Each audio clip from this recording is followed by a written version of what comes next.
Welcome everyone, thank you for pivoting and having grace with our last minute up here. It's exciting, we have stuff going on at the gym and we were double and triple booked, so that's a good thing. But here we are, there's plenty of room for us up here. So first, I would like to welcome everybody, obviously, and thank you for dealing with the last minute change.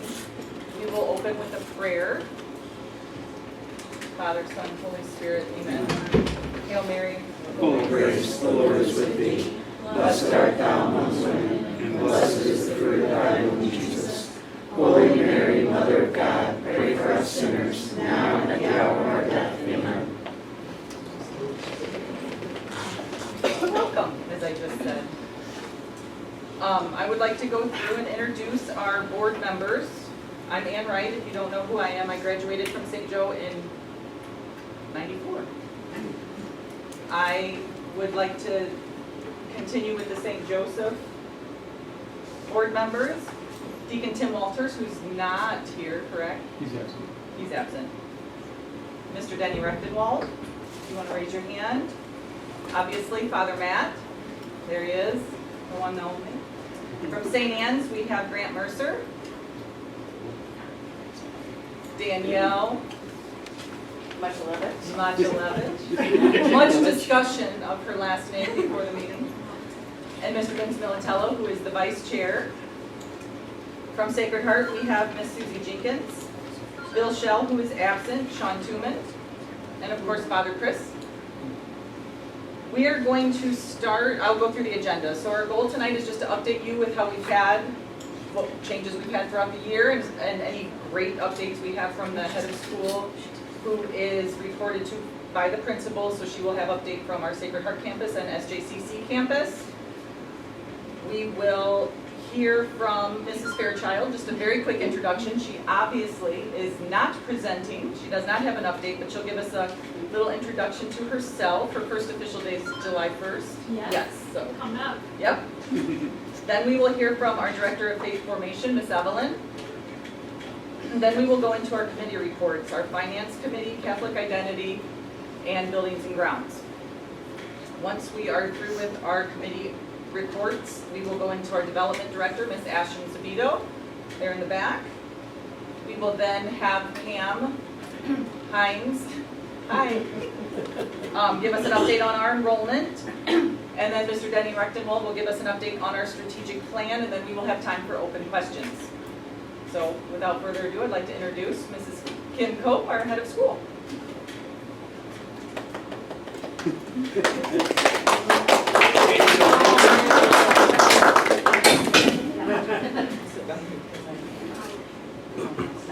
I hope you don't get tired, because I've got Carly sent me her updates for the school, so, but I'll take care of mine first. So, good evening everyone, faculty, staff, families, students, and friends of DHCS. It's a privilege to stand here in front of you in a place that I consider to be home, and it's so good to be back. I'm honored to lead this community in a new chapter of growth and achievement and unity. Tonight I'd like to begin with a warm welcome to our new assistant principal, Alyssa Fairchild. Just to explain a little bit about her role and how I see that she can benefit our school. As assistant principal, she can enhance our school community in many ways. With her leadership and support, she will provide support both to students and staff in their daily activities and academic pursuits. Her presence allows for a more responsive administration, ensuring that students' needs are met efficiently and quickly, and that teachers receive the support that they need to excel in their academic pursuits. A focus on student success, she will play a key role in implementing new academic initiatives, more on that later, such as our expanded curriculum alignment. Her oversight will help to ensure these programs run smoothly, offering students more opportunities for academic achievement. With regard to community building, with the addition of Alyssa to our leadership team, the school can further foster a positive and inclusive environment. Her role will involve building strong relationships with students, families, and staff, promoting a culture of collaboration and respect across all parties involved in the school. Operational improvements. With the reconfiguration of the main office, we're building a space so that Alyssa has a place to have an office office. And it demonstrates commitment by our school to make this a long-term goal for success for our school, to have both the head of school and the principal in the building. So, and with staff development, Alyssa will contribute to staff development efforts, helping to mentor teachers and support professional growth. This is especially important as the school continues to implement new teaching strategies and technology upgrades. Overall, her role as assistant principal will strengthen the school's leadership, capacity, and enhance student and staff support. And also will contribute to our ongoing growth and success. With regard to the school in general, with looking at academic and enrollment growth, our school continues to grow. I'm delighted to announce that our incoming 6th grade class will probably have somewhere around 46 students in there, which is pretty exciting. It's the largest in recent memory in several years that we've had in this building. This increase is a testament to the trust that families are placing in us to educate their students. Academically, we're making significant strides with curriculum alignment. With the expertise of our curriculum consultant, Cheryl Shell, we're aligning our curriculum from kindergarten all the way through Algebra 1 in math this year. We're excited to launch a new accelerated track allowing qualified 7th graders to combine their 7th and 8th grade work across 7th grade and 8th grade math and Algebra 1, so they're sure that they're not missing important topics that can hinder their growth in the future. So we're also doing additional work to map our curriculum in English language arts and make sure that our curriculum is aligned through all the way through grade 12 from kindergarten on, to make sure that we're in line with what the state and the diocese requires. To further support our students, we're transitioning to an 8-period day. Within that day, we will have a dedicated 20-minute period, Monday through Thursday, that will be used for tutoring, intervention, and enrichment activities. So students will receive extra instruction in mathematics. They'll also be able to seek teachers out where they need help and extra support. And it will also give us a designated time to have club and extracurricular meetings, so it doesn't interfere with lunch and the regular school day. So with regards to faculty and staff support, we're investing in our physical spaces. In addition to the main office reconfiguration, we're remodeling the Dobble room to serve as a staff area and workroom. That'll make it a place for collaboration, planning, and just taking a break from the hustle and bustle of the classroom. We've been collecting ideas from our staff with what they would like to see in that room, and we're going to act on those suggestions. With our strategic plan in place, we've been able to offer salary increases to our staff. I'm proud to announce that thanks to the generosity of our community, where nearly $750,000 have been pledged for classroom naming rights. These funds are being placed in a restricted investment account that's an endowment that will go towards supporting those staff salary increases ongoing. This year we celebrated Sue Kuzmer and her extraordinary 29 years of service to our school. Sue's service and dedication has touched so many lives. Like I used to say when I was in a classroom, like, I'm not doing anything until I ask Sue first. And that's what you had to do, because she would think of all the different things that you didn't think of. Our senior class this year made us very proud of them, earning over $3 million in scholarships, and that's pretty impressive for a class of 24 students, just to keep that in perspective. They enjoyed a memorable class trip to Atlanta, Georgia. My husband and I were on that trip, and it was amazing. If you told the kids 8 o'clock, they were there at 5 minutes till. It was just amazing. On the athletic front, our girls softball team qualified for this, or golf team, qualified for the state tournament at Firestone Country Club. The girls softball team won sectionals.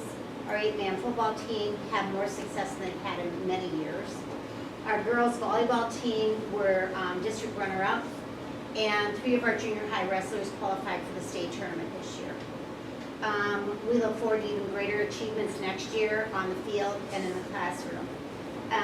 Just Tuesday of this week, yes, I believe it was Tuesday or was it Wednesday? Lost track of my days. Sam Pape and Emma Kelbley received the Northwest District Scholar Athlete Scholarship.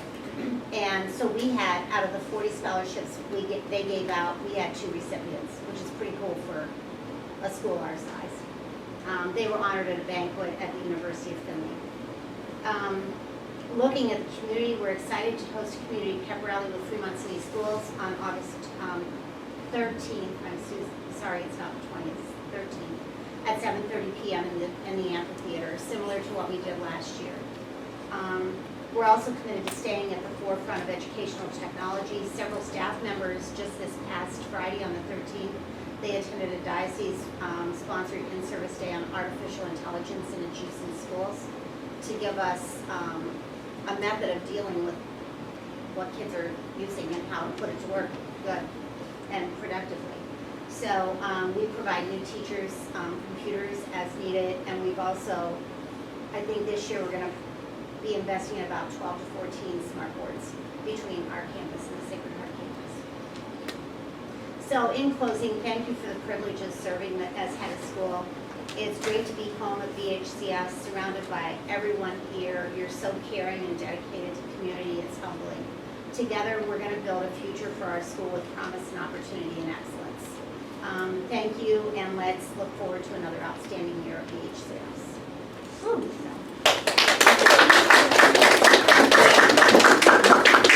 This is what Carly sent to me. She couldn't be here this evening. She had scheduled a family event before we scheduled this meeting. So she says, good evening, everyone. Thank you all for joining us tonight. We gather here. It's truly remarkable to reflect on another school year coming to a close. Looking back, there's so much to be proud of. Our students have demonstrated impressive growth, both academically and socially. This year has been filled with meaningful learning, significant achievements, and countless memories that will last a lifetime. We're fortunate to play a role in the lives of such incredible students. Let's begin by recognizing the outstanding staff at Sacred Heart. There are 37 dedicated, passionate, and nurturing and patient, very patient educators, lifelong learners who form what can only be described as a family atmosphere. All positions for the 25-26 school year are filled, and the staff continues to participate in a back-to-school retreat held off-site in August. Each classroom teacher has completed the Ohio Introduction to Dyslexia course, as well as the Science of Reading course offered through the Ohio Department of Education and Workforce. The staff collaborates regularly and dedicates extra time to school committees and stays current with the latest advancements in education to best support the students. Sacred Heart truly enjoys a positive and uplifting school culture.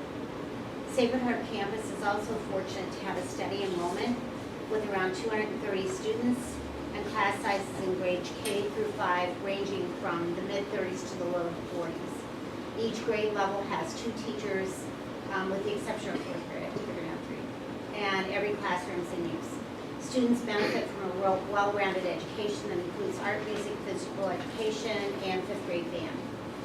Additional support is provided by an intervention specialist, a Title I teacher, a school nurse, and we also have a counselor, of course, part-time at the school. Religion is a very big part of daily life at Sacred Heart. Students are taught to live as disciples of Jesus through the practice of virtue. They participate in daily prayer, weekly mass, monthly adoration, holy days of obligation, May crowning, and both Advent and Lenten retreats. 2nd graders receive the sacrament of First Reconciliation and First Holy Communion. Each month, one student from each classroom is selected for the Christian Leadership Award, or Living Award, based on the monthly virtue.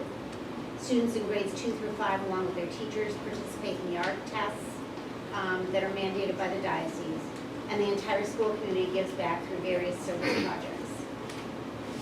Efforts are ongoing to ensure vertical alignment across the district, supporting academic success as students transition from one campus to another.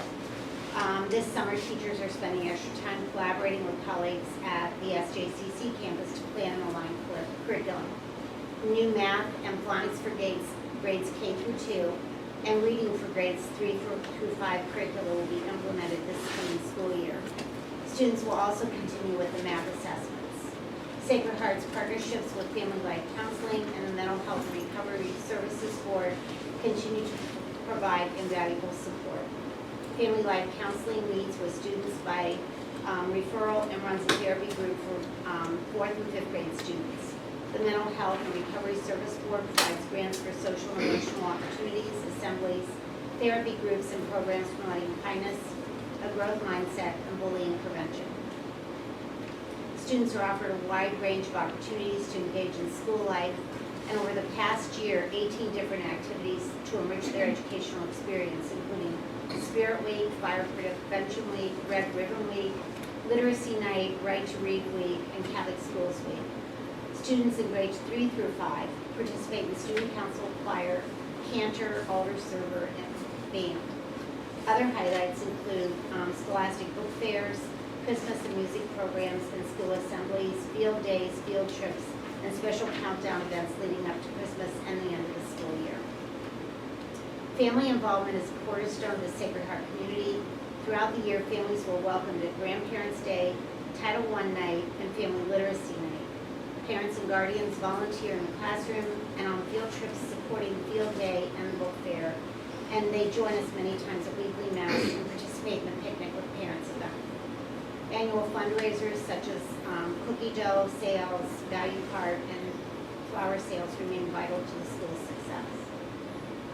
This past year, the building had several updates. We got a new stage curtain, new shades on the gym windows, new baseboards, a freshly painted gym, and this summer the final phase of carpet will be installed on the primary wing, and 6 new smart boards will be added to classrooms.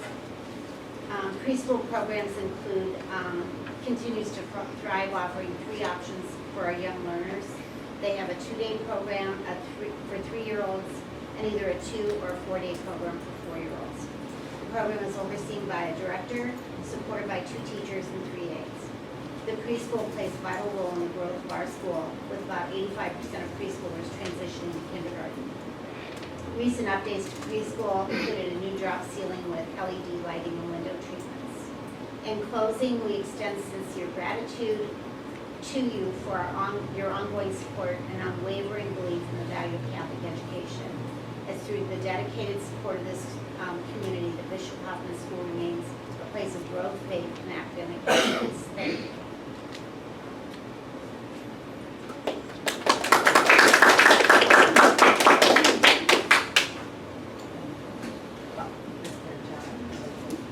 Give us a quick intro.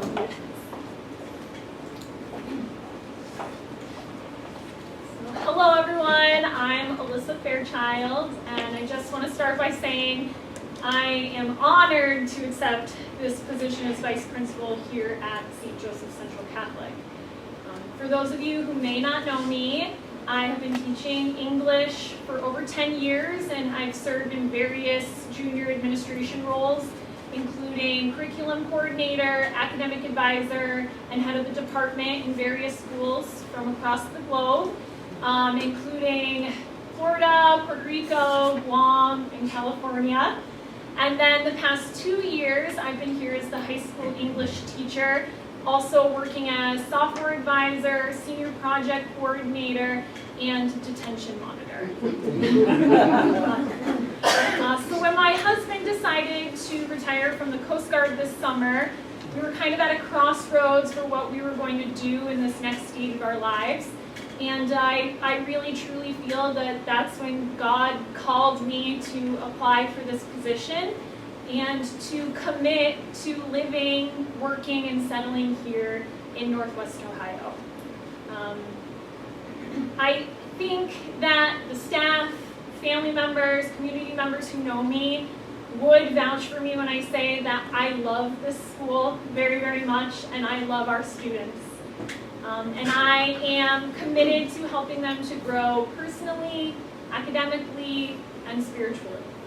So please feel free to reach out, say hi to me if you see me in public. I live in Port Clinton. I know I'm down a notch for that. But please reach out. I may not know all of you, and I am excited to get to know all of our families and to continue working with our students, staff, and community. So thank you, and go Streets.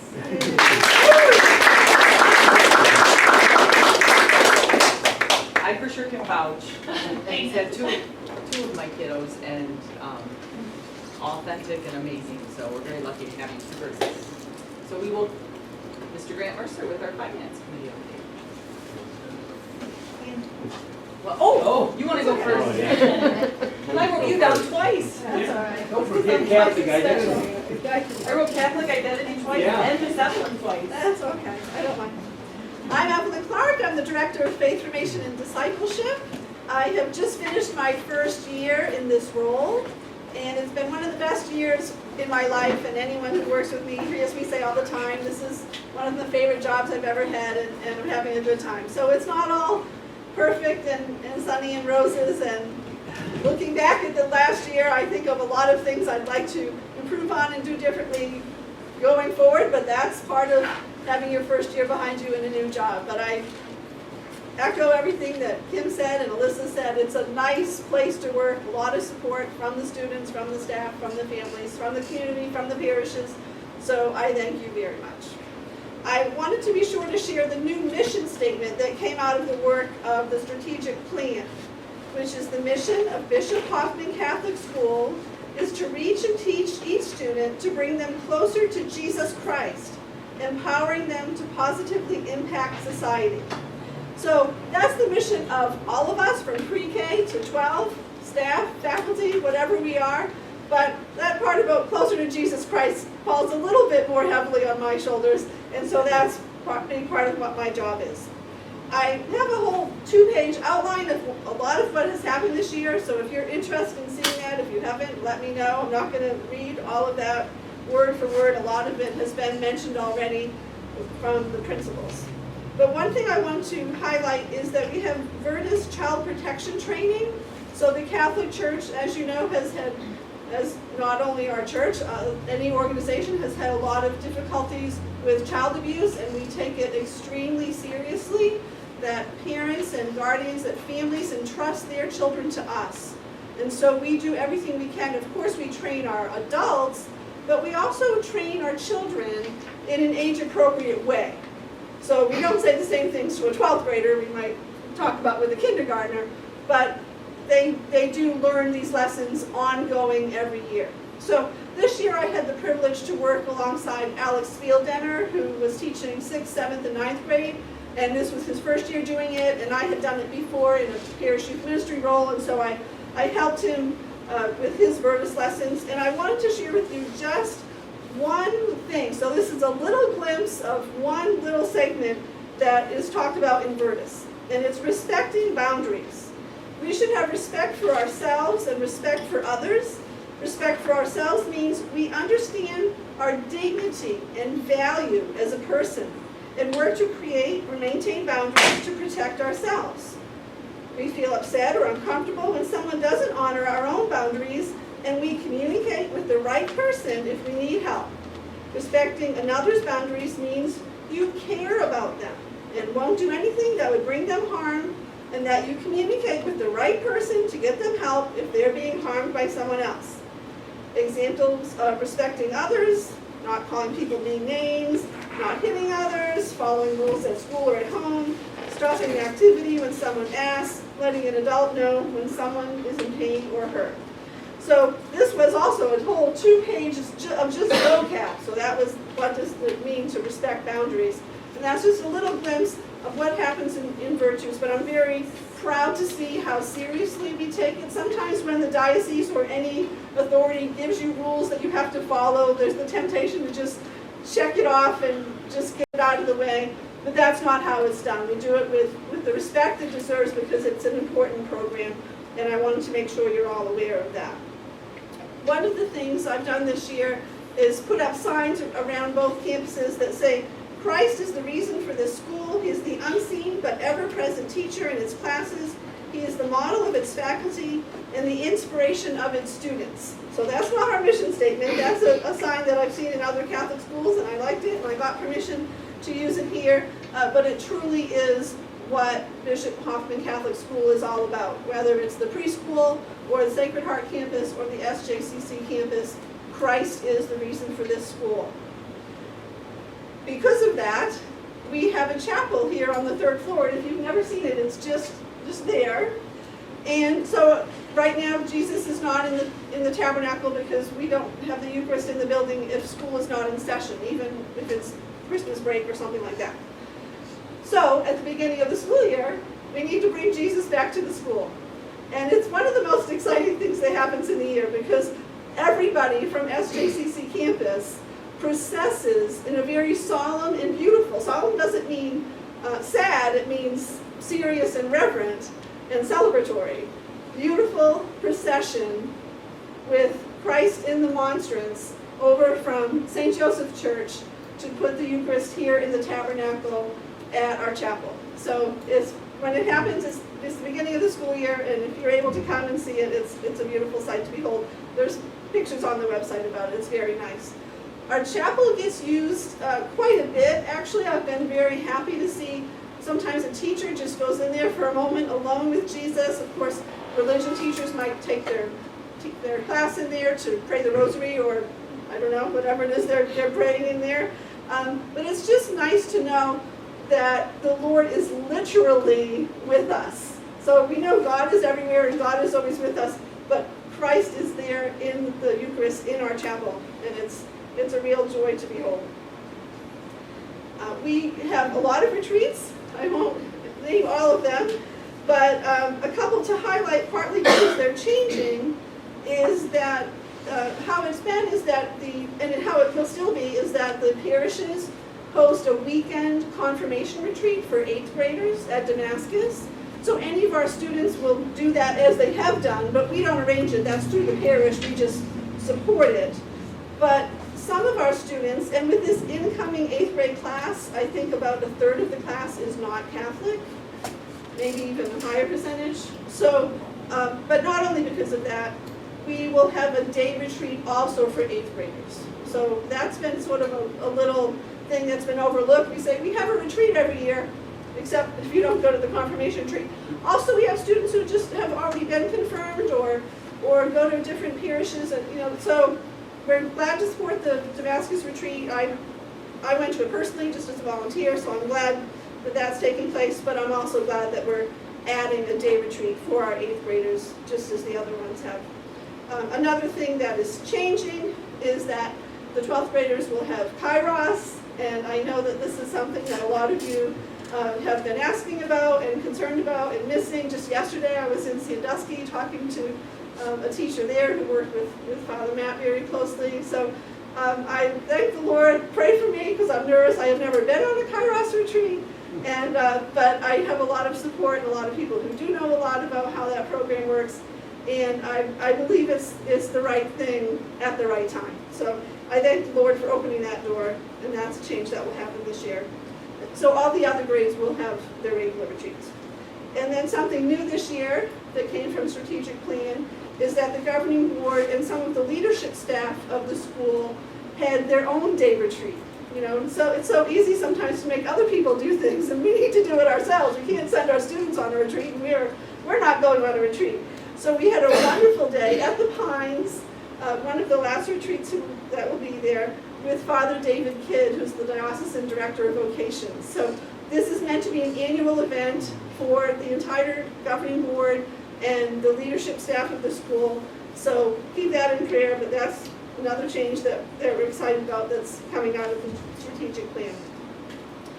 We have also, one of the ways that I personally use the chapel is every week the SJCC campus staff is invited to pray the rosary together on Thursday morning before school starts. And even we've had people who aren't Catholic. It's open, there's no ticket you have to punch, everyone's invited. And it's just before the busyness and sort of sometimes loudness and chaos of the day, it's just so beautiful to come together and take a deep breath before the plunge, before the Lord. And we have a box downstairs, there's index cards, and students will put, or staff, anyone can put if they have a prayer request, and so we'll pray for those intentions. And we pray for all of you, all of our community, all of our families, all of our staff. And it's just one of my favorite things that happens here. It was happening before I came, and I hope it will continue to happen. It's not something I started. Currently, Dan Rhodes leads it for the most part. But it's such a good reminder for me that we don't always have to do something that's sort of a big, fancy splash that's loud and takes a lot of preparation. Like, it takes no preparation. We even have rosaries in the chapel. All you have to do is walk in. There's papers. There's no planning. You just walk in and pray, and it's such a good way for us to start our day. So thank you. Continue to pray for us, and we will continue to pray for you.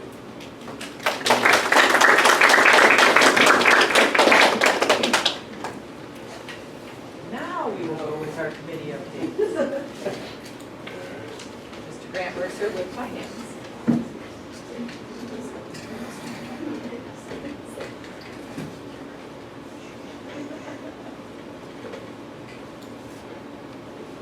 More people here than I thought. Hello everyone, my name is Grant Mercer, parishioner at St. Anne's. My wife and I belong there with our 2 sons. Some of you guys might think, who's this young guy in charge of our finance? I am 29 years old, so I figured I'll just answer that question. So, little background, this is my first year with the board. What an honor to serve with a lot of great people. You know, our school is very cared about, and it has a lot of pride. So it's been wonderful to serve on that. A little bit of background about myself. I work in banking, a part of other lenders and things of that nature. We manage about $1.6 billion in assets, so we're part of the good-sized nature of assets. And the bank's grown, and I like to use some principles and things that we've done there to help implement here with our school board and bring some of that success here to our school system. So, getting into the finances. Great team on our finance committee. Melissa does a lot. She's our business manager. You want to talk about contracts, Melissa will find a way where we could save $15. She will find $15 to save. So great job, Melissa. Thank you for all that you do. A lot of it goes unrecognized. So also Nate Wallerzak still is on our finance committee. Brilliant gentleman. Spends a lot of time helping us with reports and thinking outside the box, and a lot of procedures, protocols, things of that nature, where really our school system was lacking just a few short years ago. So this spring, our board did implement some greater policies on spending and things of that nature, because that's important to have some guidelines. So money is being accounted for and taking action up. So moving forward though, you know, the school's in great financial shape right now. And I say right now because Ed Choice is a large player of this. It has been in the few short years that we've worked with Ed Choice. But it still comes down to, we have some great donors that have donated to our school system. And with that being said, you know, a lot of these donations also come with restrictions, you know, and which is wise of you know, our donors. So as I go over some financial numbers, I mean, these numbers are great and they're large, but a lot of them come with restrictions. They aren't just cash that we have 100% access to. And some of these restrictions might be towards, you know, someone donates $50,000 and it needs to go towards building expenses or a gym or a roof. Some might be towards tuition, so we use that in our tuition endowment. So, but in 2024 to 2025, still finalizing some numbers, very minute numbers, but these are pretty solid numbers to at least express to you guys. Our net ordinary income was just a little bit over $1 million for the school system.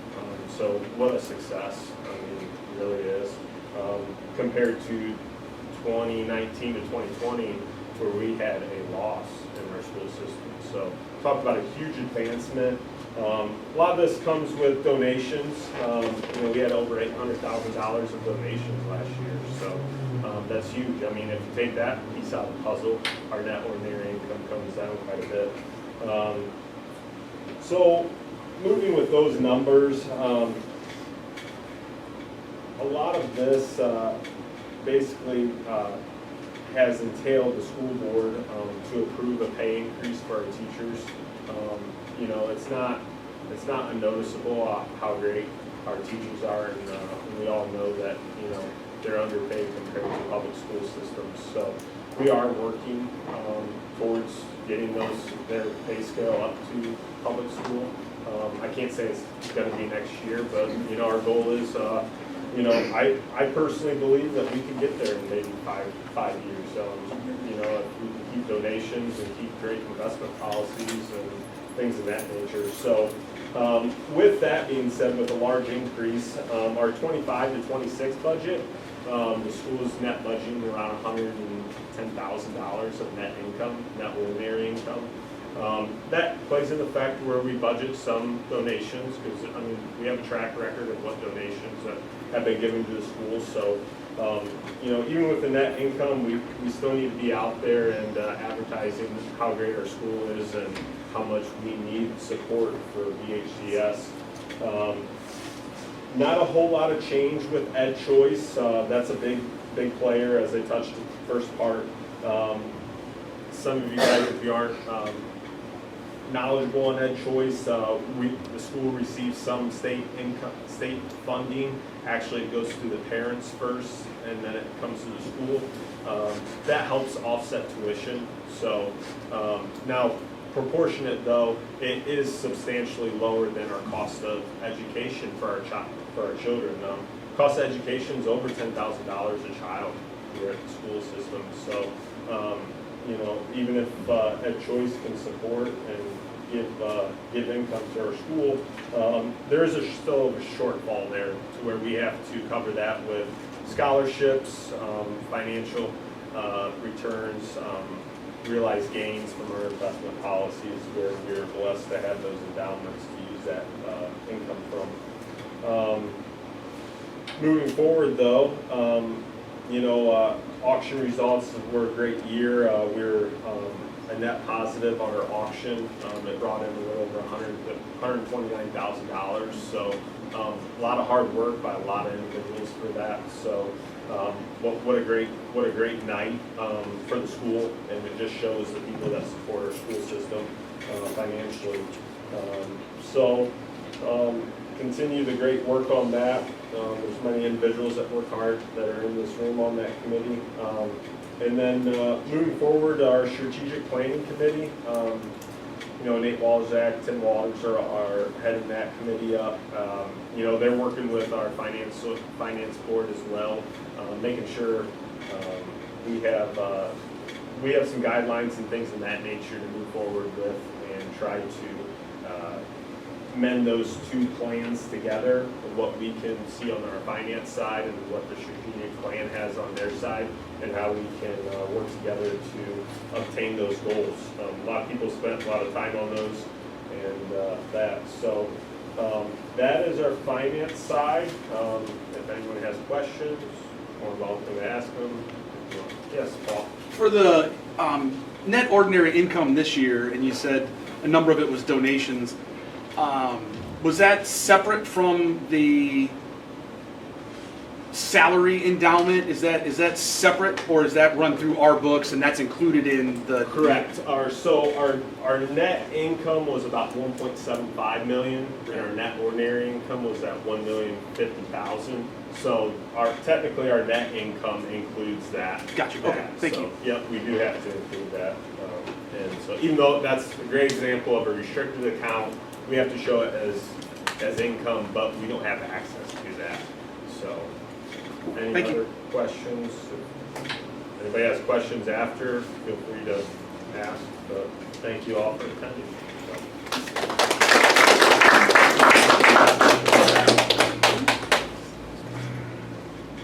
Catholic identity.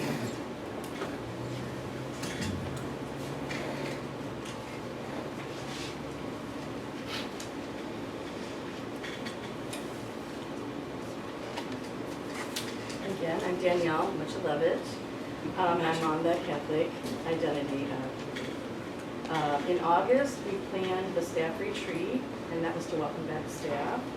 It was also professional development, which was focusing on the religion curriculum of theology of the Bible. The speakers were Monica Asher, who is the president of Tobit, and Nathan Maurer, who is from the diocese, and he spoke on evangelization in the classroom. In February, we sponsored a heart-to-heart parent event, and that was held here in this room. And the speaker was Dr. John Wood, and the topic was The Body Matters. And then in April, the committee provided meals and food for the NET ministries. These were some young people who came for a few days and stayed in town, and they led the 9th and 10th grade retreats, correct? I want to make sure I have the right retreats. And then right now, we are planning the staff retreat in August. That will be at the Shrine in Bellevue. And the speaker will be Sherry Wolfert. She is from Michigan. And that's really, we have that all set up for August 21st. And I think that should go really well. We're always looking for members. If anyone wants to be a member of our committee, let myself know, or Susie, or Ann, or Vince. And also, if you ever have suggestions for speakers, let us know, because we're always looking for that.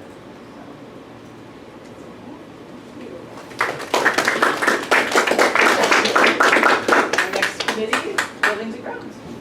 Mr. Shawn Tooman.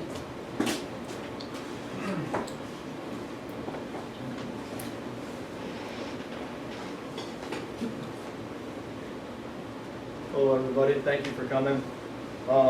My name is Shawn Tooman, as Ann mentioned. I'm on the Buildings and Grounds Committee.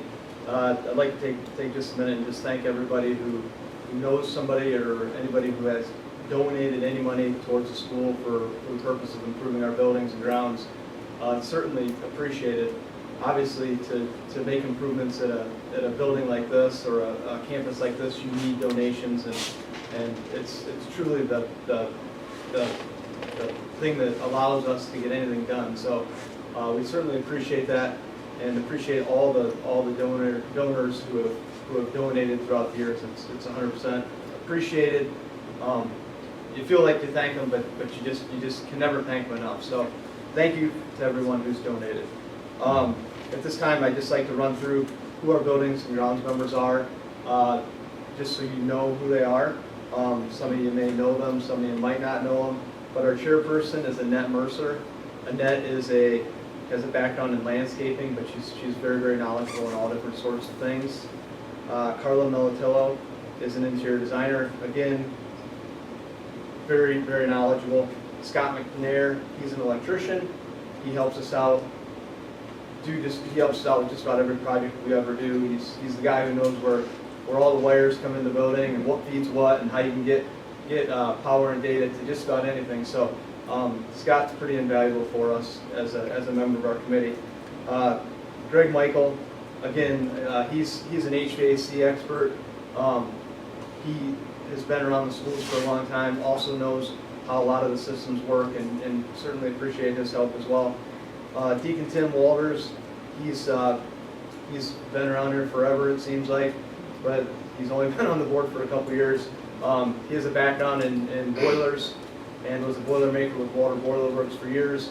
So every year and every spring, he helps get the boilers up and running, and then helps us get them shut down in the spring. So certainly appreciate him.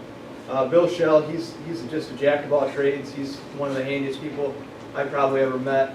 He's a member of the Building and Grounds Committee as well. And then the two people who just really keep the schools going is John Whistler here at the high school, and then Bryce Blessing at the Sacred Heart School across town. As some of the other committee members have mentioned, we're always looking for new members as well. So if you have anybody who's handy or is an expert in a trade or knows the schools or has a passion to learn and help us, we absolutely would appreciate to have them join our committee. So if you do have somebody interested, have them get a hold of me, Deacon Tim, or any one of the board members. So just a couple highlights from the past year for the schools. I think probably everybody in the room has heard that we're building a new building out at Nader. It's a storage building. It's 60 by 40, and that is going to start going up here in the next couple weeks. So very, very, very, very glad to see that building get going and get up, so we can have a place of our own out there. Another couple highlights is we're going to get a new roof here at the high school, which is amazing. And we're also gonna get some money to do some restoration on the masonry on the outside of the building. We've got some leaking lintels, and some leaking brick in some areas. And we've got a company that's gonna come in and help us get those things restored. And that is all they made possible through a grant with the Caning Foundation. It's a huge grant, and we're very, very appreciative of them to donate the money to make those upgrades happen. The grant was what, $460,000? I believe it was. $460,000. Substantial. Very substantial. There's been a ton of small improvements at both schools. As Mrs. Cope mentioned, remodeling the Dobble room, and then over at the Sacred Heart, new stage curtains, painting, smart boards, just a ton of small improvements. Does anybody have any questions with regards to the loading grounds? In February minutes, it was mentioned about the grants, and it said that there was a need of like $1 million. Sure. Could you explain what the major things are in that? Yeah, absolutely. A couple of the main things that were in that was a new roof here, the restoration of the lintels on in the brick on the outside of the building, a new gym floor down here, a new floor in the auxiliary gym. I believe in that number we had air conditioning here in the school. I think we're way over $1 million, but I think those are the main items that we discussed. Am I missing something? Father, you're looking at me like I'm missing something. Okay. Yes. When is the roof scheduled to start? When's the timeline for the roof? I'm hoping it's this summer, but We're planning on it this summer. We put a deposit down to get on Dan Schroeder's work list, and they were here on Tuesday and up on the roof with John, so to do a final walkthrough and then to look at when they can start work. Is that a gravel roof? No, it's a rubber membrane. Probably single ply membrane roof. Yeah, and the gym roof, just so that you know, the gym roof was replaced, Shawn, 2 or 3 years ago? I think it was 2 or 3 years ago. The gym Yeah. roof, a lot of people don't realize this, but the area that we're on now, this is a lower roof, and then the gym roof's about 8 or 10 feet taller. The gym roof was I want to say it was 1997 or something. It was when it was originally put on, which Corey, how long ago was that? That was when we graduated high school. Oh, I get you too. But they were able to go up. We actually got a donation from Gottrin and from Dan Schroeder's. They were able to go up on that roof and clean off the roof and then apply a coating over the entire surface of that roof, which gives us another 10 years worth of life on that roof. Unfortunately, the roof in this area of the building, the insulation is just bellowed up from time of just moisture getting underneath it and just the age of the roof. There's no ability to recoat it, so we have to take the roof all the way down to the deck off, replace the insulation, and then apply a new roof on top. We're very, very lucky to have Dan Schroeder's and Vodka Roofing in town because they're both very, very good companies, and they both gave us very, very competitive quotes to do the work. So very, very fortunate to have both those guys in town. But Dan Schroeder is going to do the work. Maybe to mention, that the air conditioning at Sacred Heart started working. It should be operating in 2-3 weeks. Okay. They are working on it already, and this donation from individual is fully paid, and most probably he will donate a new playground, so altogether around 300,000. 300,000? From one person. Oh. I didn't want to mention those because I didn't know where we were at. They're working. When you go on Sunday, you will see that they put in some units already. Okay, great. Terrific. Yeah. Any other questions? Yes. Shawn, I'm in the peanut gallery back here. I didn't quite get the air conditioning thing. Which building are we talking about? Sacred Heart. Sacred Heart. Okay, we're not talking about this building. No, so we talked about air conditioning twice. The first time we talked about it, it was at this building for the $1 million worth of upgrades that we needed. The air conditioning that they're talking about where we got a donation is over at Sacred Heart, and that includes an electrical upgrade and mini splits for the classrooms. And they made that donation specifically. They wanted Yeah, to it go was to Sacred Heart. specific for an air conditioner. Right, for Sacred Heart It was specific. campus. Shonda, when I talked to Tim Walters about air conditioning this building, he said that using it through the existing system made the most sense to continue to use a chiller in this building. Would mini splits make sense in this building in your estimation as opposed to doing it with a chiller? I would defer that question to Greg Michael, but I don't think it would make sense because we have, I don't know the answer to that. I know that we're set up to have a chiller now, but I also know that every time we turn the boilers on and off in the spring and fall, the pipe expands and contracts and we get leaks. So I have no way of knowing what the condition of the pipe is for the chill blotter in this building. So I can't say.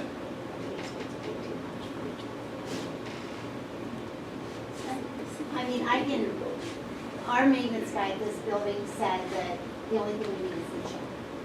Because, and I don't know, and I was under the impression that when we put our new boiler and heating system in 18, 19 years ago, that we set it up so that all we needed was the cooling unit to air condition this building. That's true. Yeah, It's and pipe. so that's what he said, but we don't have money to do it right But the fact that it's sat for 20 years, now. Right. many of the pumps, which are extremely expensive, are probably shot.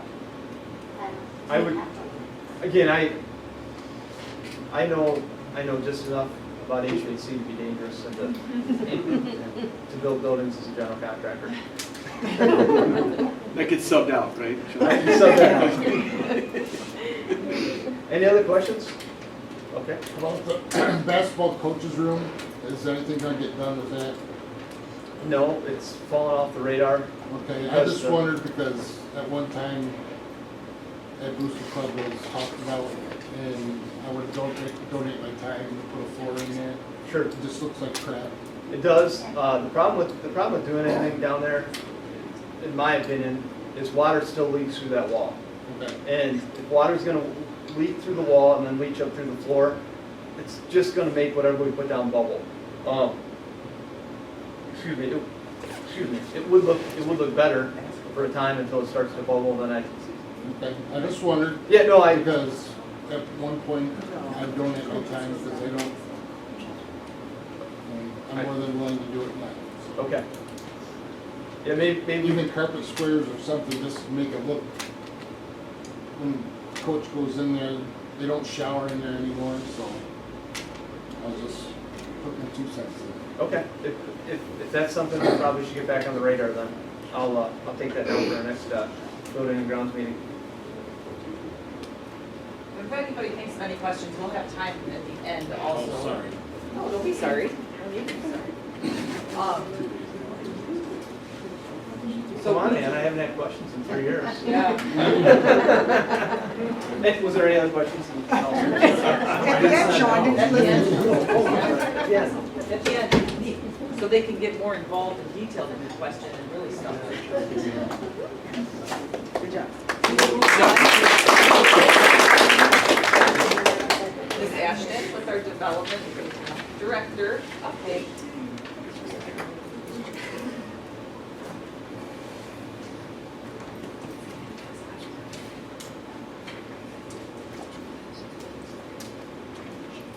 Hello everyone.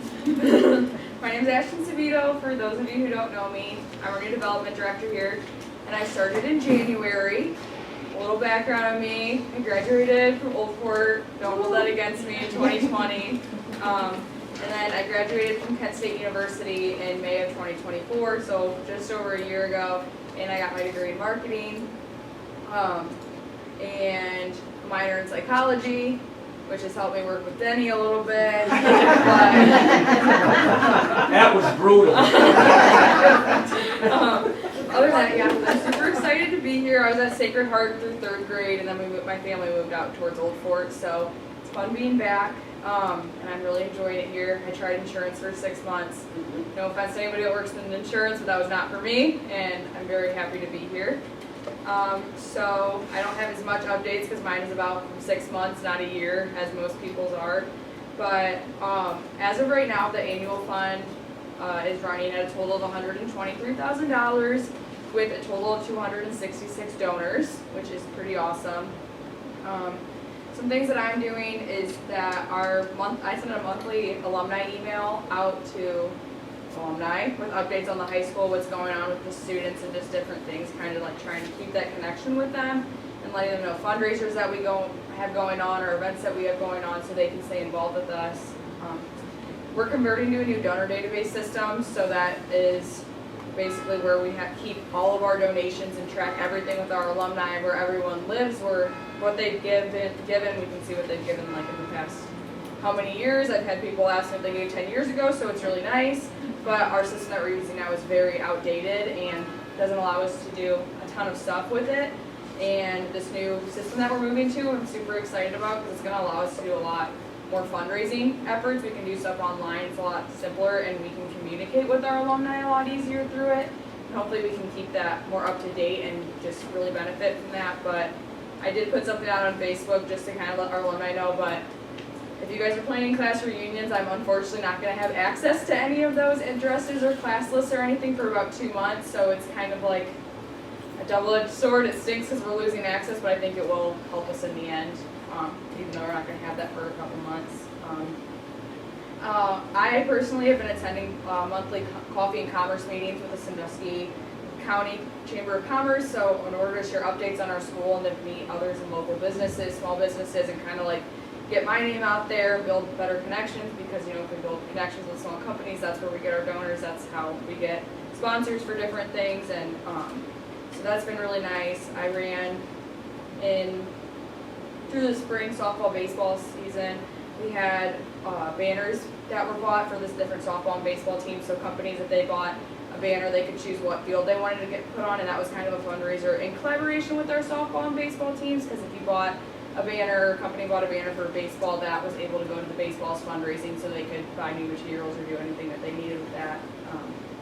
In March, we hosted our Heritage and Hall of Fame events, which were a great success, I think. I don't know much about how they were in the past, but I think it went really well.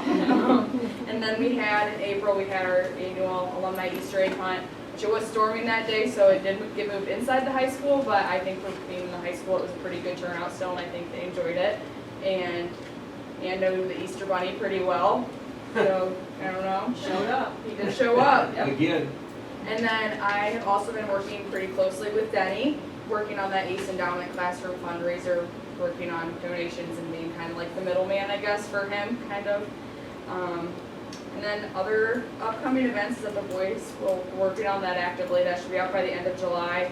And then on July 25th at the Fremont Country Club, we have the alumni golf outing.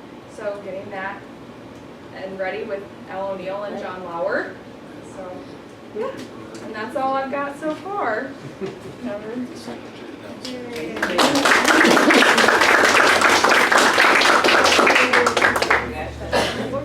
Ms. Pam Hines with our enrollment update.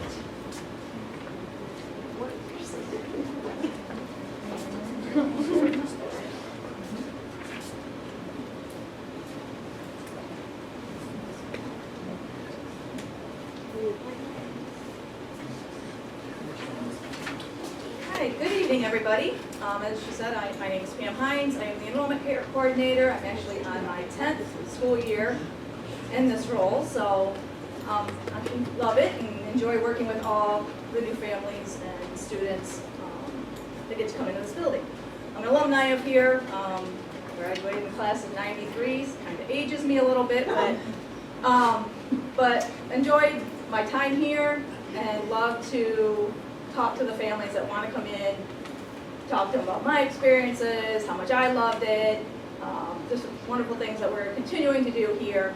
So I think that helps having been a part of the system. I always laugh when I talk to even some alumni that come back with their children and we walk through the school and they're like, wow, it really hasn't changed. And like I said the same thing when I started here almost 10 years ago. It really, outside of a few missing lockers here and there, it really hasn't changed a whole lot. So I want to kind of touch base with the enrollment. We ended the 24-25 school year with a total of, from our preschool through our 12th grade, of 497 students. Our kindergarten through 12 was 440 students. Couple less than what we actually started the school year with. We had a couple move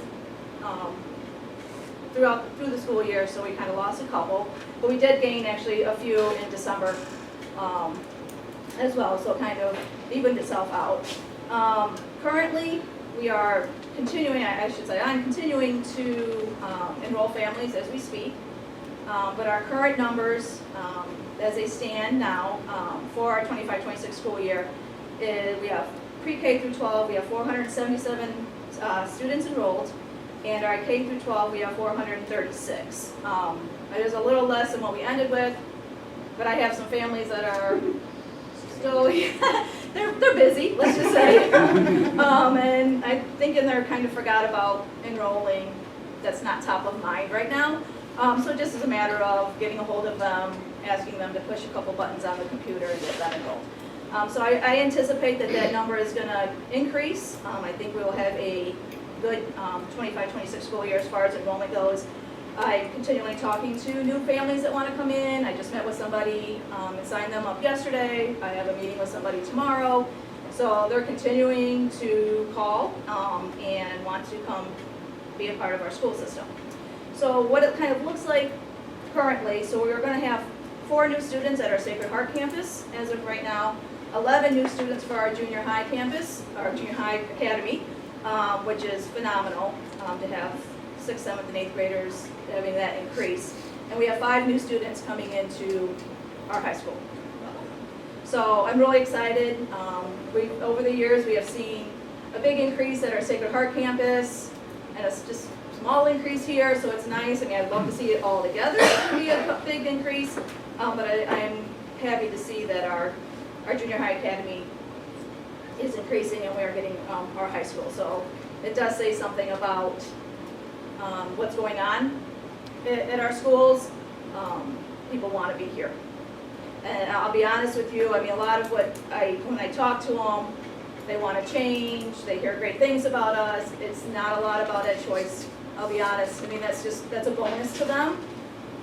It's more of, we just hear good things, see things going on.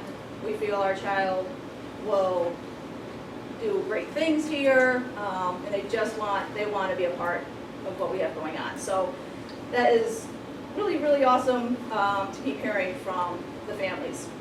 Speaking of Ed Choice, we are still pushing that. We still accept them. There is not a deadline for us to submit Ed Choice, so that is always ongoing. We have our SGO, the scholarship granting organization, scholarships that are available. So that's something also we continue to push, as well as our normal tuition assistance. So there's definitely means for our families who want to be involved in our school system and not have to worry about a big chunk of tuition when they want to come here. Currently, to date, I have about 400 applications for Ed Choice that I'm working with, trying to get 436 at the moment, so we're working on it. We have some families out there that take a little bit of push, but so I'm excited. I mean, it's great to have that opportunity from the state of Ohio for our families. A couple things that I did throughout the year. I held a parent meeting for our parents whose child was ready for kindergarten. Because sometimes it seems we can kind of miss them from our preschool into our kindergarten. So I had a meeting with our kindergarten our preschool parents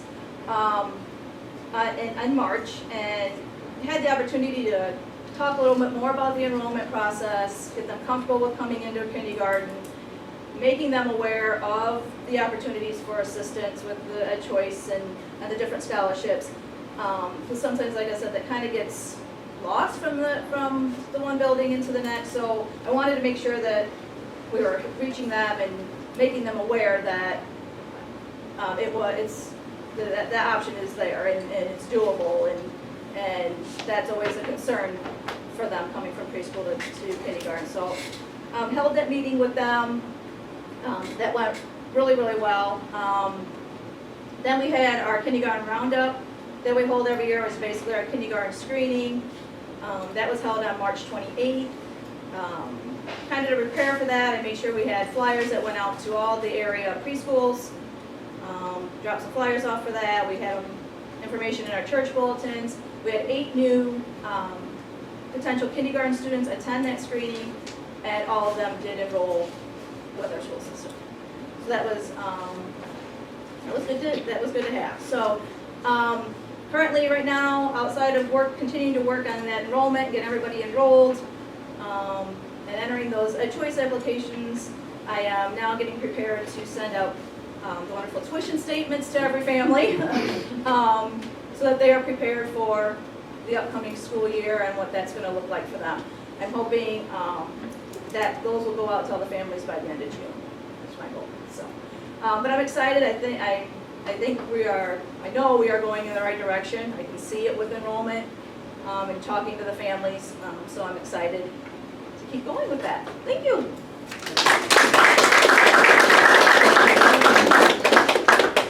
Our final presenter for the agenda is Mr. Denny Rectenwald with our strategic plan update. Thank you. A lot of things popping in my head when I'm listening to those people. First thing I want to mention, that SGO, some of you and most of you have heard of it. Last year we brought in about $22,000 or $23,000 in SGL, and that money is earmarked, like Grant was talking about, has to go to scholarship. We pushed it on that February 5th meeting and said, people, this is crazy. All you have to do is pay your taxes to the state of Ohio, and instead of the state of Ohio, pay it to the school, and it meets your obligation. And that $20-some thousand last year went to over $24,000, I believe, this year. So it's almost increased by 4 times. And that money all can be used and earmarked for only scholarship. So, I mean, we're crazy not to do that. We ought to be able, in a parish like this, be able to bring in a couple $100,000 in SGO money. And that just takes all the burden away. And when you look at the people, there is no reason that people can't send their kids to Catholic schools today. None. There used to be the argument, we just can't afford it. That's nonsense. They can afford it. It's there. It's available. The money is there from the state, and you just have to access it. Just have to access it.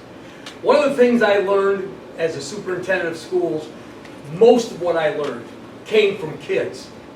And I remember one time giving a speech, graduation, and some kid came up to me and he said, Mr. Rectenwald, I want to tell you something before you give your speech at graduation. He said, you know, I love a finished speaker. Not one, I really love a finished speaker. I mean, I really do. Not one that's polished, but one that's just is finally through. And I thought, you know, you probably got a point there, kid. We went into strategic planning, and we went in full bore with the Board of Education. They made the commitment, and that started basically in October of 2023. And I ended up with 3 phenomenal people. Marty Willis, who was the internal facilitator for the Port Clinton schools for 15 years. Dr. Chuck Irish, who was the superintendent of Medina schools and did strategic planning for the Medina schools, and a graduate of St. Joe. And Carol Oxley, who did strategic planning for the Lima City schools and was a St. Joe graduate. I checked around. Strategic planning, we got to kill any rumor. Kill any rumor. We paid not a nickel in the school system, the Bishop Huffman school system, to have the strategic planning done. In Sandusky, they ran one last year, or maybe 2 years ago, it was $120,000 for the strategic plan. These people did not ask for a nickel. Matter of fact, it probably cost them each a classroom at $25,000 apiece. So when they got done, they were putting money in instead of taking money out. And anybody that is saying that they benefited from this, please set the record straight. They gave thousands of hours of time, and they continue to do it. And I think that's just incredible. The planning, like I said, began in October of '23 when they said yes. We selected a 25-person group of basically planning team members. We asked them if they would join us in this endeavor. 25 people showed up. When we first started, when I talked to Marty and I talked to Carol and Chuck, they said, you're not going to get 25 people in this little town with a little school. We got the 25 people. And those 25 people were committed. When we got those people and we identified those people, before we had our first planning team meeting, we had a focus group meeting. And we invited the community, we invited the teachers, the school board, the administration, classified staff, and we went through what are our strengths, what are our weaknesses, what do we need to do, what is our mission, what do we want to accomplish. That was all put together. And from that focus group meeting, we then met with the planning team. And the planning team in April of '24 sat down and said, okay, based on what we're hearing from the public, here are our problems, here are our challenges, here are our opportunities, here are the things that we have to get done if Bishop Hoffman schools are going to not only survive but thrive. And they came up with five pillars. And the 5 pillars were these. Catholic identity, number 1. If we're going to be in operation, we darn well better be a Catholic school and make a difference between public and Catholic. Second, we've got to do a better job marketing. We need more kids. We need to go out into the public and make sure that these people know that we want the privilege to educate their kids. So a marketing committee. By the way, the Catholic Identity Committee was Monsignor Oxley and Anita Moffat headed that up. The marketing committee, we got great participation from Terra Community College. The president, the vice president of Terra Community College said, we're in. We want to work with you. We want to benefit this school. We see the value of Catholic education. So we had Dr. Schumacher, Dr. Stein, and Mike Gobble that head up that committee. The third one was salaries. Deplorable. We need to do better for our people. Pure and simple, we need to do better. We ended up with Paul Grawl and Bill Holland, put together a pillar for strategy for salaries. I'm proud to tell you that next year, salaries have increased between 11 and 18% in this school. Is it where it needs to be yet? Heck no. But we're on the mission to go in the right direction and take care of these people. Finance, transparency, financial transparency. Nate Walderzak and Roger Coons headed that up so that we want to do every year a financial perspective that Grant will be working on with them so that people can see where we stand financially. We have a story to tell. We are doing better than we've ever done in decades, operationally. And that's thanks to people like Kim that's working at it, and Carly, and making certain that what we spend, we know what we're spending, and we're not making stupid decisions. We're spending money on the things that need to be done. And then the last one is to enhance the academic opportunities in the school. And that committee was headed by Loretta Swint, Carla Spots, and Alyssa Fairchild. And that was all put together. Okay, and those were the 5 pillars. These 5 teams then worked on action plans all summer. And they sat down and said, okay, how can we make this work? And so from June, July, and August, those teams, headed by those individuals, put together plans that ended up in this book. Okay? No longer a vinyl trophy. This is what is going to dictate the future of this school for the next 3 years. After that took place, those teams worked on the action plans, and then the plans were given to the governing board in September of 2024, and the governing board approved the plans that were put into effect. Each pillar was then assigned an internal facilitator. Why? Because a lot of times you do this and then nothing else happens. It sits on a desk and it gathers dust. So we put somebody directly affiliated with the school in charge of each of these pillars and said, it's your job to make sure that we're making this work. It's not just going to sit on a shelf. And so from there, on Catholic identity, these people said, okay, I'll take charge. And we asked each of them. Evelyn Clark took charge of Catholic identity. That's where she mentioned the retreat that started. All came out of strategic planning. Marketing, Mike Gobble, Jenny Free, and Ashtyn all said, okay, we're in on the marketing. We're going to make sure that we work this plan on marketing. Salaries, Paul Grawl and Bill Hong took these salaries and started us in the right direction. Financial transparency is Deacon Tim, Nate, Walderzak, and Grant are going to give us that picture of where we are financially. And the enhanced academic opportunities is Kim Coe. So we have every one of those things lined up. We have a person in charge and a person that's responsible internally to make sure that it just doesn't sit on a shelf.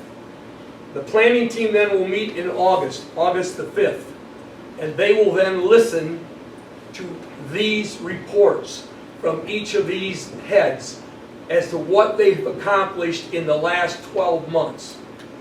And then, besides making the report orally, they're given a synopsis, one-pager, on what has been accomplished in the last 12 months.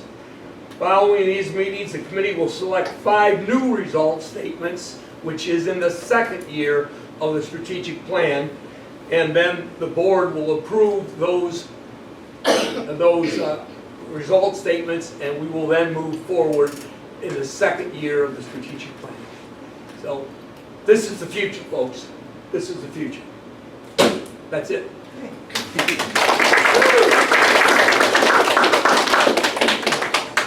Yes, ma'am. That concludes our agenda for the board meeting, so we have time now for open questions, comments, suggestions, just specific people who presented, or if somebody didn't present that you had a question for. Does anybody have any questions? I have one. Yeah, oh. I heard a lot about trying to get the enrollment up. That's been a problem forever, for a long time. Is it still the policy of the board to limit the number at Sacred Heart? No. No. If a child wants to come to our school, they can come to our school. Yeah. Has that been in the minutes of the meeting? I'm not smart enough to say that I have the minutes memorized, but I will go back and look. But we don't have a cap on the amount of students that can come to the school. If it becomes a situation that we have to hire more teachers, that would be a situation. We'd be transparent about that. We have to hire more teachers because we have this many students, but we don't have a cap. If somebody else has a statement about that, you jump in. I think educationally, we're probably much at 50 kids in a class. When you get beyond 50 kids, then you've got to do some scrambling. 1 or 2 teachers, 25 in a class, I think that's probably about a max. But we're not at that level in any of those grade levels. If we got to that, Tom, then I think we'd have to be looking at another option, because I think Father would probably bear this out. They're limited to the number of classrooms that are available at Sacred Heart. That's why we moved grade 6 to St. Over Joe, here. because we didn't have enough classroom at Sacred Heart. Okay, but the last I read in the minutes of the board meetings in regard to that was that there was a limit, that they were going to have a cutoff on the number of students in a given class. let's put it this way, I've been on the board only for 2 years. I don't know that we've ever gotten to that limit where the board has said, oh, we can't take any more kids. And the limit is connected to the amount of teachers that we have teaching. So if we reach a limit where we're actually having a conversation, we can't accept another child because we don't have enough room or we don't have enough people to teach them, then we're going to pivot as a school system to hire more teachers and find more classrooms. Does that make sense? That's what I would assume would have happened, Yeah. but that isn't what I read in those Okay, minutes. It was a hard cutoff. I wish we had that problem right now. That's what happened this year. There was 3 fifth grade teachers because there's a commitment to not have the classroom size too big, like Danny said. And if we advertise that one of the benefits of sending your child here is that we have a small classroom size, I think that maybe was the rationale of what you're saying of a limit. But instead, the direction has gone, and it's just my first year, I'm just telling you what I observed, that the direction has gone, as Ian said, if we have too many students, then we're going to hire a 3rd teacher. That's what happened this past school year. There were 3 fifth grade teachers in order to keep the classroom size a nice, small, intimate size. Not instead of saying we only have 2 teachers and we're turning students away. That's not what I saw happen. To address what Father said as far as limited space, we have had a mobile unit at Sacred Heart in the past, not necessarily strictly for a classroom, but that's still a feasibility.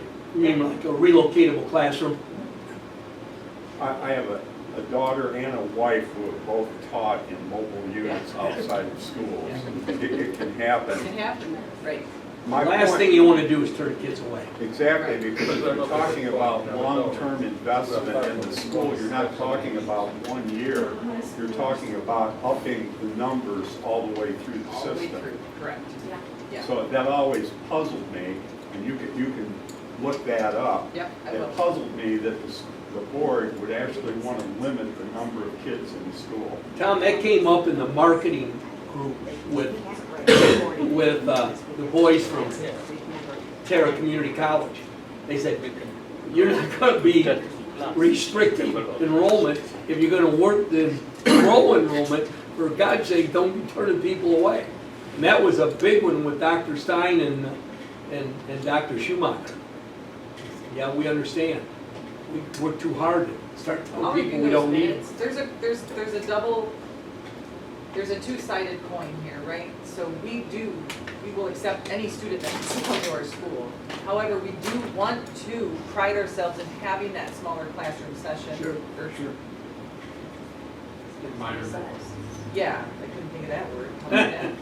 But we have to be careful in how we choose the words and what we say that, so that a cap to a classroom won't be a cap to kids coming to our school. It'll be a cap to we hire another teacher, we find another classroom. But there were back and forth often about how many kids should be in a classroom and how many can a teacher handle and what is the best for the student's environment to learn the best with the number. So there could be some words that maybe came out that felt capped, and if we didn't have an extra teacher, right? So there's a lot of factors I would have to look at. I need to read it. That used to be a big thing in the public schools. The unions would negotiate that. You know, you had X number, and if you went beyond 23 kids, let's say, in a primary classroom, it was a no-no. And you were obligated to provide aides in that classroom. And then in each grade level, depending on what it was, maybe up to 6th grade, you could have 25, 26 in a class. In the primary grades, you couldn't go beyond, I think it was 21 or 22. Mrs. Cope, do you have any? I would love for my job to be not recruiting students, but finding space to put them. So, yeah, I bring that challenge on. That's something that I would enjoy working on, much more than finding the students. So if we have students wanting to come in, we're going to find students.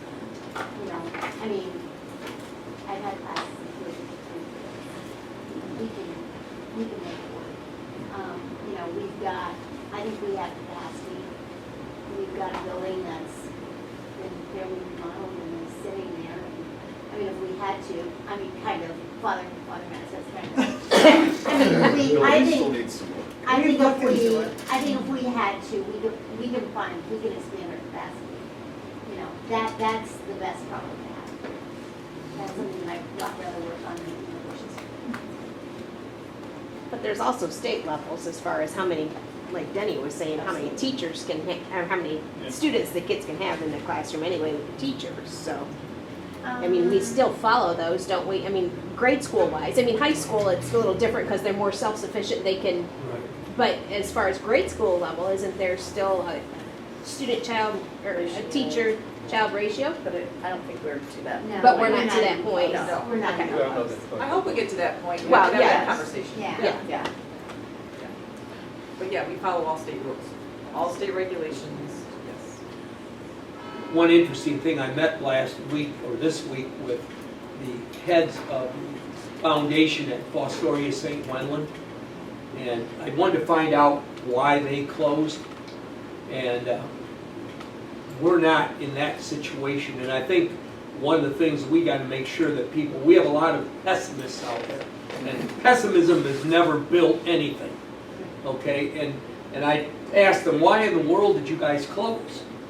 And if you could have held on for Ed Choice, and SGO money, and so on, and they said, yeah, you're probably right, but you know why they closed? They had 2 kids left in their 8th grade. 2 kids. Their elementary school was so small that there was basically no help or hope of salvation. And we're not there. I kept assuring them that we've got a good number of kids in the elementary school that we can service, and they're coming on to the high school. Now, they also have $3 million in their endowment. And I said, you don't have schools anymore, why don't you just turn that over to us, we'll take care of the paperwork. And he said, I don't think that'll go down well. I said, well, maybe you can buy a classroom from us. And by the way, we did sell, almost $750,000 in 4 months. And that was just dreamed up in a kitchen that lets sell classrooms. And we've sold $750,000 in 4 months. We're not done yet. We'll get ourselves to $1 million, especially if baby lands that We whale gotta for keep me. moving on, Mr. Rectenwald.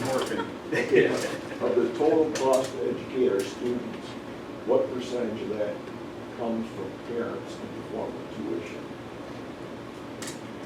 Grant, you wanna? What's different for every family? I realize Yeah, that. because But that it's choice, overall average. is your question, how much does it cost to educate, or how much No, does it? what percentage that parents pay in actual tuition of the total cost? Oh. Got the calculator out here. Melissa's looking. They'll get it for you. I'm just gonna do an average of all. Yeah. Is that something we can get to you here in the next couple of days? Yeah. I don't, there's no sense in. Yeah, I'll do it. Yeah. Yeah, there's a lot of different percentages. Are there any other questions? We had a booster board or summer board meeting, we're still having the cabbage roll, so September 17th. Running a dry run for you. We had some other talks. What day is it, did you say? October 7th, or September 17th. September 17th. Did you have any other updates on the booster that you'd like to share? Tim tickets out at Tim's Bar and out at 19 and the carry out at the 19 and 20. We're supposed to have tickets for the St. Joe Boosters. We get the money, they do the work, correct? And kind of like the Humane Society. And we had some other talks, we'll let you guys know. And meetings are first and third Monday of each month. And everybody's welcome. Everybody's welcome. And won the big money last time, so. Yes, Ms. Sebetto. I'm sorry, I have something, I promise I'm really good at my job, but I did forget about this. Let me hold up, Gary just sent it to me Do the you other wanna day. come up here to the? Here, I'll stand right here. So Gary sent this to me the other day, and it's on, but on July 31st, is it, what is it at? Is it at? It's at Timeout. They're having a meet the coaches night, so I believe it's us and Ross are gonna go there, and you can buy tickets from here at the school, and it's $50 a ticket, and it's all the all the food and beer you want to drink, and it supports, I know, that's a head turner. So for $50 you can go for dinner and meet the coaches, and it supports our school, and that's a new thing. So that'll be out on social media soon. Is that July 31st, you said? Yes. So yeah, I think it's from 5 to 8. You can get the tickets from the school, and I think every coach has to sell a certain number of tickets. Yes. So see your favorite coach. See your favorite coach and get a ticket, and tell Gary I sent you, so he's happy with me. And Gary, the next board meeting will be August, because we don't meet in July, right? First Monday of First Monday of August. First Monday of August will be the next booster meeting. Are there any other questions? For the respective time, I don't want to. If there's no more questions, or if you guys think of something, you can always email us or approach us, text me. I think everybody's got my phone number. This end.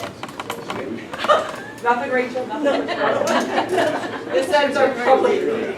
Thank you guys for all coming, appreciate it, and thank you for the grace on the change of moving up here, but it is air conditioned, so balance out. Yeah. Right. Thank you guys.